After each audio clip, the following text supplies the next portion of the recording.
About 40 to 45% of what we programmers do every day is something we do on autopilot. Brushing our teeth, getting a cup of coffee in the morning, opening our emails the moment we sit at our work desk, and many other things. These habits save us a lot of time and energy in our day-to-day lives and are very important for the overall quality and achievement for our daily tasks. Facebook CEO Mark Zuckerberg has the habit of wearing the same clothes to work every day as he noticed it helps him save up energy. I am in this really lucky position where I get to wake up every day and help serve more than 1 billion people, and I feel like I am not doing my job if I spend any of my energy on things that are silly or frivolous about my life. Microsoft founder Bill Gates does the dishes every night as this habit can reduce stress, boost creativity, and help the brain to wander and engage in creative problem solving.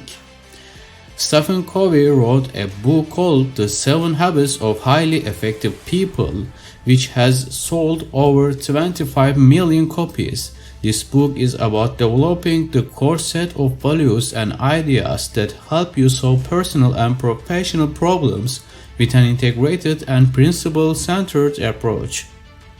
It is a classic book that has helped many people improve their lives, and I believe software developers can also benefit from it.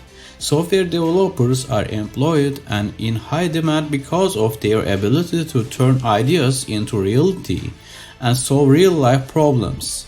The following habits can further enhance that ability and make it a lot more effective. First, be proactive. There are many events that happen in everyone's lives. There are things that you cannot control and cannot do much about. You may live in a country where you are not allowed to go abroad to make use of a very compelling job offer because of visa issues. The company that you work for might go bankrupt. Your manager could get angry easily, so you are always scared to express your thoughts about important issues on your team. You may not be allowed to use test-driven development because your team leader thinks it takes too much time, though you try your best to convince them that it is a very effective long-term strategy. If you want to be an effective programmer, you should not focus on things that are out of your control.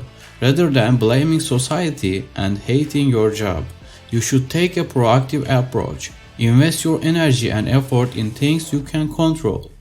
You should show up to work on time so you don't have to feel guilty for the rest of the day for missing the daily Scrum meeting with other team members. You should learn new concepts and technologies instead of spending countless hours on mindless browsing when you do not have any tasks assigned. You need to read new books, watch tutorials, and participate in developer conferences.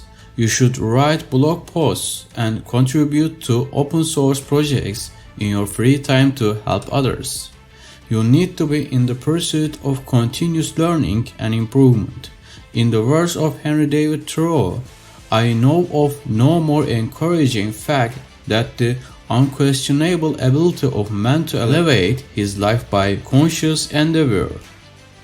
You should not let things that are out of your control take most of your attention. You need to focus on things that are within your influence. You need to be proactive to form new great habits.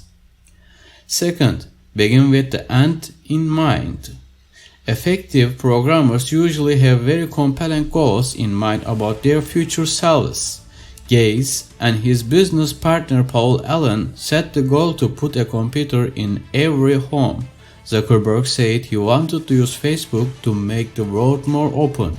Imagine if you were at your funeral, where your family, friends, and teammates praised you with emotional speeches. What would you want them to say about you? How would you like to be remembered? What contribution or legacy do you want to leave? These questions can remind you about your core values, which can help you understand what is really valuable and important to you. Be proactive about your life. Program your life. Envision your future self and the things that you want to have in your life. You cannot hit a target you cannot see. It is imperative for you to set clear goals of where you are headed toward and what you really want in your life. Compelling goals inspire massive action. Try to reverse engineer and set goals and milestones that you think will move you toward that end. Set yearly goals that really inspire you to work toward them. Goals that are in alignment with your values. Make them measurable and break them down into quarterly, monthly, and weekly goals. Do weekly reviews about where you currently are and where you need to be to hit your goals. Identify what is working and what needs to be improved. Be honest with yourself and ruthlessly cut off activities, routines, or relationships that are holding you back. Keep planning, executing, and reviewing. Third, put first things first. We live in the time of distractions, where it is very hard to resist the countless emails or Facebook and Slack messages that we receive on a regular basis. They may represent an important part of our work, as we need to understand the requirements before we start with the implementation. Still, there may be occasions where our attention and energy is depleted by unnecessary interruptions, which will not only take us a lot of time but also increase our levels of guilt and stress. We may then start to wonder why we were not able to finish what we were supposed to do. You may have many tasks to work on, and as time goes by, new ones may pop up out of nowhere. While you are working on an important feature that needs to be implemented, all of a sudden there is a critical bug on production. You are thus in a constant battle between choosing what to work on and what trade-offs to make. Covey said it clearly that most of us spend too much time on what is urgent and not enough time on what is important. He further explained, the key is not to prioritize what's on your schedule, but to schedule your priorities. Obviously, not every task has the same type of importance and urgency. Covey mentioned the order that we should follow to be the most effective. 1. Important and urgent. 2. Important and not urgent. 3. Not important and urgent. 4. Not important and not urgent. If you want to be an effective programmer, you need to make the most of your time by putting first things first on your agenda. You need to become a leader and manage your agenda according to the above ordering schema. As Covey said, the main thing is to keep the main thing the main thing. There are many books and articles that mention time management. In reality, you cannot manage time. You can manage only your priorities. Prioritizing can seem difficult as you may be afraid of missing out on other things. However, once you are used to doing it consistently and see the benefits and the emotional rewards that it brings, it gets easier and very pleasurable. Fourth, think win-win. Whether or not you are the only developer working on a project, you must not let your ego cause you to think only of yourself. For developers, ego is the worst enemy. Some developers tend to think win-lose, in which others have to lose for someone to win.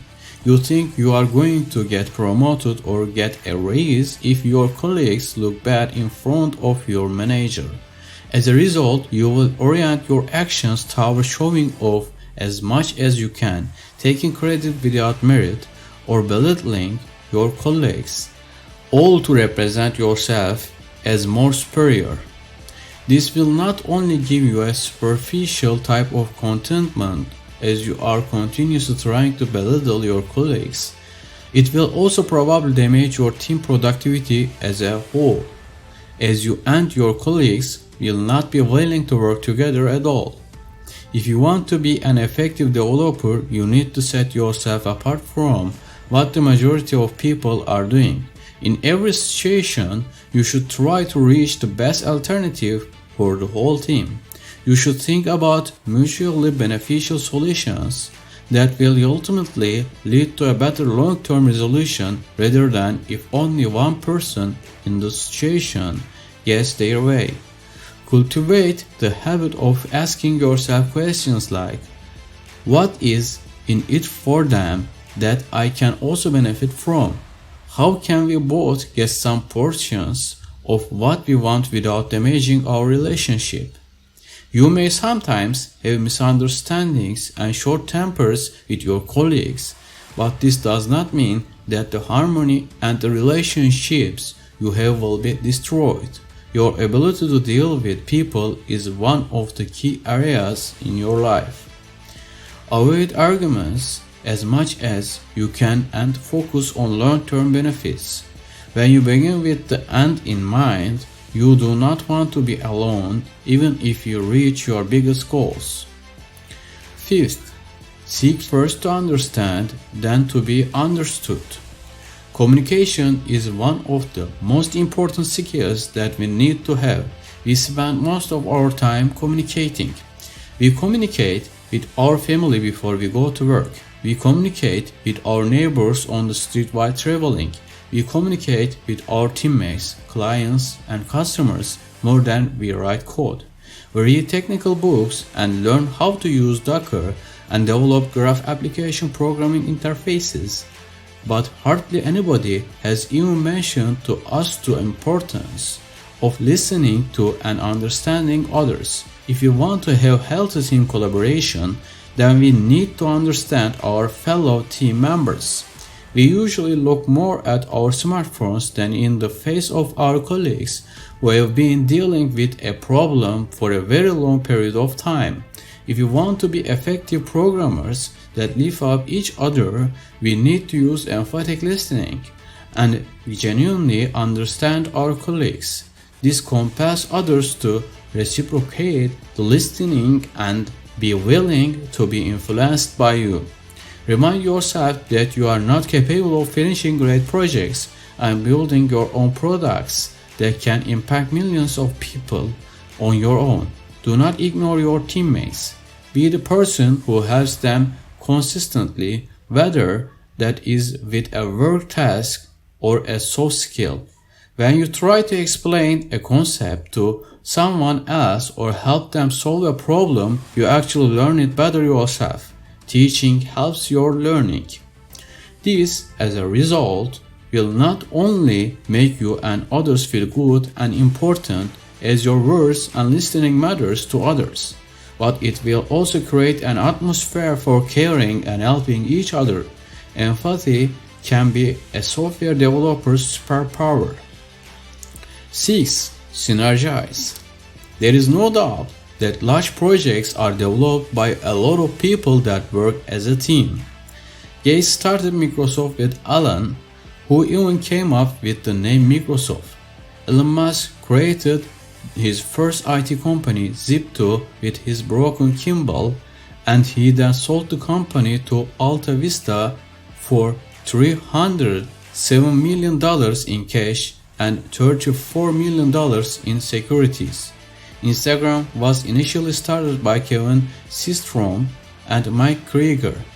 Amazon has about 341,000 employees. Microsoft has more than 170,000 employees. Google, after tons of research on building the perfect team, has found that some of the most productive teams were the ones with an environment that cultivated synergy and embraced psychological safety. Harvard Business School professor Amy Edmondson describes psychological safety as a sense of confidence that the team will not embarrass, reject, or punish someone for speaking up. Everyone has the freedom to contribute, collaborate, and get involved in everything they want. Whenever you find yourself part of an argument with a colleague, Try to understand their core interests. Address them so that they become reciprocally beneficial and productive.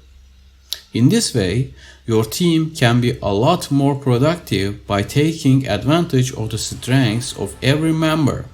Teamwork is greater than the sum of its parts. If you want to be an effective programmer, try to help your team become more synergetic. That can be done by valuing every teammate's freedom and helping them feel very comfortable expressing different points of view without the fear of embarrassment. Allow everyone to contribute to and collaborate on everything they find interesting and worth contributing and paying attention to. 7th, sharpen the saw. Imagine you look at a colleague who is stuck and stressed out because they are not able to finish a task and have not slept in the past 2 days. They do not have a deadline, but they are just very eager to finish their work, so they aren't prioritizing sleep. You advise them to take some rest because you feel sorry for them. "I am too busy with programming," they may respond. This may be an exaggeration, but it isn't that far from the truth. More often than not, we get so caught up in the day in and day out business of life that we rarely step back and ponder about our lives. We are trapped in the busyness so much that we do not even try to find any time to sharpen the saw. According to Covey, sharpening the saw means renewing ourselves in all 4 aspects of our nature. These dimensions are physical, mental, social, emotional, and spiritual. We need to work out and eat healthy to improve ourselves physically. We must master the fundamentals such as data structures, algorithms, and design patterns, code challenging tasks, read other people's code, new books, and blog posts, and contribute to open source projects to improve ourselves mentally. Dave Miller even suggests reading more books rather than writing more code.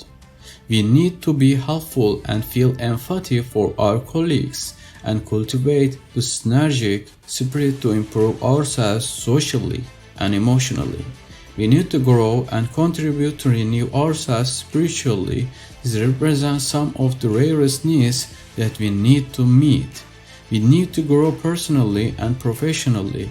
Jeff Kaufman, who works at Google, together with his wife, donate up to 50% of their annual income to effective charities.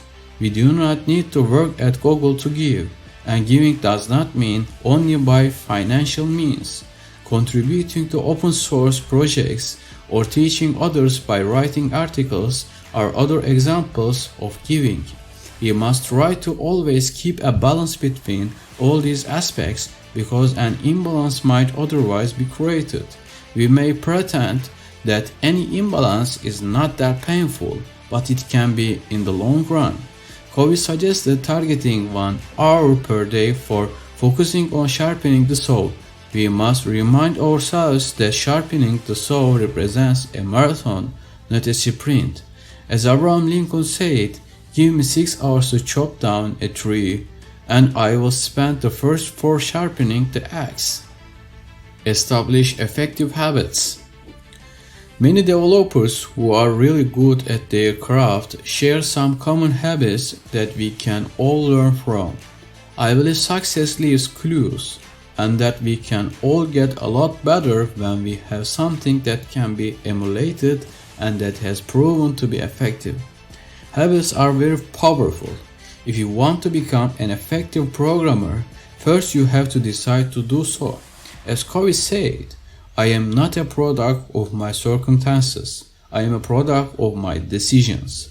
Excellence is not accidental but comes as a result of careful planning, hard work, and devoted dedication. As Aristotle said, "We are what we repeatedly do." Excellence, then, is not an act but a habit. Start to practice any of these habits and see for yourself how it goes.